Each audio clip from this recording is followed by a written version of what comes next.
Muy bien, y en el bloque que nos ofrece semanalmente la Universidad Antonio Ruiz de Montoya, ahora estamos con Gonzalo Gamio. Él es filósofo, profesor de la propia universidad, a quien agradezco su presencia en el vuelo. Gonzalo, ¿cómo estás? Bienvenido. Dale, encantado de estar aquí. Lo Feliz Navidad. mismo, igualmente. Bueno, tú publicaste un artículo que se llama La violencia y la esfera pública, reflexiones filosóficas sobre el daño del tejido social, en el que evaluabas el impacto que tiene la violencia en la esfera pública a partir de tres casos emblemáticos, ¿verdad? El primero era digamos, intervención de la resistencia en la presentación de un libro de Francisco Sagasti, luego este momento en el que la congresista Patricia Chirinos dice que había que echar a algunas personas a un horno, ¿no? Y finalmente está esta discusión que tienen en Radio Exitosa el parlamentario Luis Flores con Christian Hudtwalcker, donde al final de la conversación, en medio de insultos, Hudtwalcker le dice a Flores: usted es un muerto de hambre.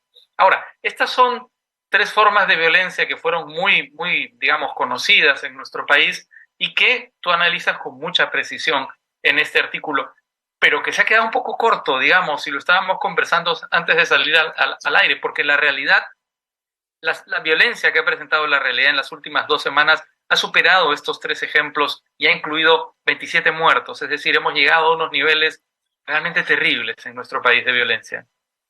Sí, yo creo que, digamos, a lo largo de este tiempo se ha ido cocinando, se ha ido incrementando, digamos, el índice de violencia de manera alarmante. En realidad, este tipo de violencia tiene ya una larga data, ¿no? Tiene que ver con la precaria forma de afrontar nuestra condición de ser una sociedad post-conflictiva, ¿no?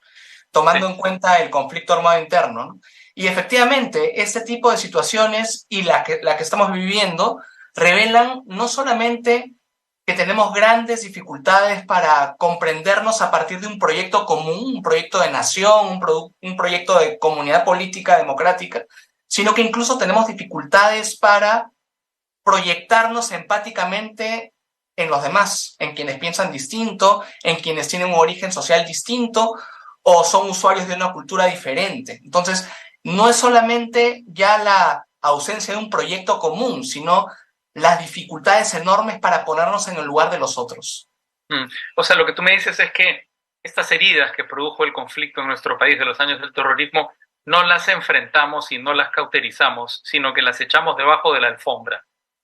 Así es. Y no solamente eso, sino que, y aquí estoy citando a José Carlos Agüero, de alguna forma las diferentes fuerzas políticas nos están situando en una circunstancia anterior a la publicación del informe final de la Comisión de la Verdad y la Reconciliación, ¿no? Ahí Ajá. donde tenemos una clase política indolente que terruquea digamos, a quien piensa diferente, y por otro lado también una izquierda que no desestima, digamos, la violencia como una vía de solución de los conflictos, ¿no? Ujú.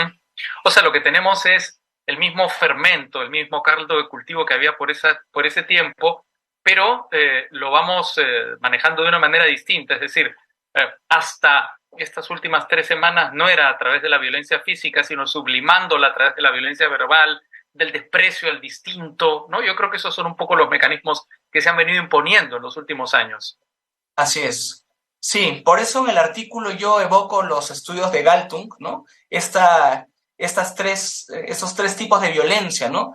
Violencia directa, ¿no? Que es física o psicológica, que es la violencia que estamos viviendo ahora, pero estas otras dos, ¿no? La violencia estructural, que tiene que ver con sistemas, digamos, que profundizan en la desigualdad, ¿no? A nivel socioeconómico y político, y la violencia simbólica, ¿no? Que es tan complicada, ¿no? La violencia que está vinculada al discurso, a la Sí. estigmatización, etcétera, ¿no? Pero en ese sentido es bien interesante, digamos, lo que ha venido ocurriendo, ¿no? Justamente con esta última categorización que tú mencionas, porque la facilidad con la que se emplean dos palabras o que se han venido empleando dos palabras en el léxico diario, en la discusión diaria, y son las palabras terruco y fascista, a mí me resulta estremecedora, ¿no? Es decir, dos palabras con esa connotación, con esa violencia que se integran, digamos, al día a día de nuestros debates, pues yo creo que nos debería hacer pensar bien qué es lo que estamos haciendo, ¿no? Así es una forma de estigmatizar al otro. O sea, al ponerle una etiqueta, lo deshumanizamos, ¿no? Ya no es una persona, un interlocutor, un ciudadano con quien pudiésemos discutir y discrepar, sino es un enemigo al que hay que combatir, incluso hasta el borde de la eliminación, ¿no? Y eso es Sí. lo realmente preocupante. ¿La polarización es una forma de violencia? Absolutamente, ¿no? En la tipología de Galtung es un síntoma de una violencia simbólica, ¿no? Digamos, Ujú. el orden de los valores y de las creencias divide la sociedad entre amigos y enemigos y entre personas a las que podemos, digamos, violentar sin ningún tipo de escrúpulo ni de arrepentimiento. ¿Tú dirías entonces que lo que ha pasado en las últimas 3 semanas, que estos 27 muertos que se han registrado en nuestro país, son resultado de algo que estaba, digamos, haciendo efervescencia a otros niveles de antes? Yo creo que tiene que ver con no haber procesado adecuadamente estos 20 años de conflicto armado interno, no haber tomado con seriedad el proceso de memoria que planteó la Comisión de la Verdad, no para ungir el informe final, sino para A usarlo. debatirlo, claro. Así es. Y digamos, el informe fue rechazado sin haber sido leído por la clase política y por otros sectores de la clase dirigente, digamos, ¿no? Empresarios, líderes incluso de la Iglesia Católica y Evangélica, algunos, por supuesto, ¿no? Otros no. Pero digamos que un sector importante de las élites, ¿no? Y de los líderes de opinión simplemente desestimaron el texto sin haberlo leído y en parte estamos viviendo ese tipo de consecuencias, ¿no? ¿Se puede sanar?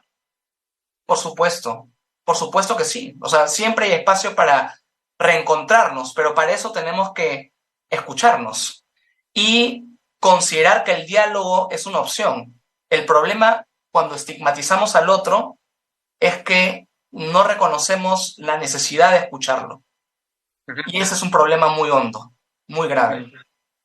Pero bueno, parece difícil, lo digo, digamos, porque en lugar de ir mermando, de ir aplacando estos discursos de odio que profundizan la diferencia, parece que se está agudizando más bien en nuestra sociedad.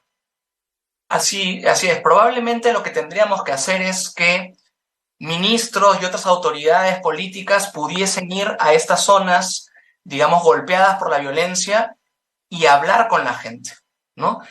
Y ahí hay otro problema, ¿con quién dialogar, no? ¿Quiénes son los líderes de estas manifestaciones, no? Entonces, Claro. hay que informar a la gente de lo que sucede. ¿Por qué no podemos adelantar las elecciones en una fecha más próxima, etcétera, ¿no? Entonces, el esfuerzo por comunicar, ¿no? Y por escuchar, además, digamos, las áreas de desacuerdo, ¿no? Los argumentos rivales y también la rabia. Cuando la rabia se verbaliza, se traduce en palabras, allí encontramos un espacio para comunicarnos, incluso en situaciones como esa. Sí, sí. Efectivamente es terrible la situación de violencia que se está viviendo. No hemos hablado de las redes sociales, pero yo creo que también es un terreno que abona la violencia porque básicamente lo que tenemos son cajas de resonancia de los pensamientos propios. Escuchamos poco a la persona que piensa distinto y esto lo he repetido algunas veces. La única forma de saber que uno está equivocado es escuchando argumentos que contradicen los que uno maneja, ¿no? Pero tenemos efectivamente un ecosistema que creo que va realimentando el pensamiento propio y que nos va distanciando y al mismo tiempo hemos perdido la costumbre de ceder, ¿verdad? Así, Y parte de toda negociación implica una mínima cesión. Ahora es o todo o nada. así es, en tiempos de polarización, el diálogo es percibido como un síntoma de debilidad Exactamente. o moral, y ese es un lujo que no nos podemos permitir.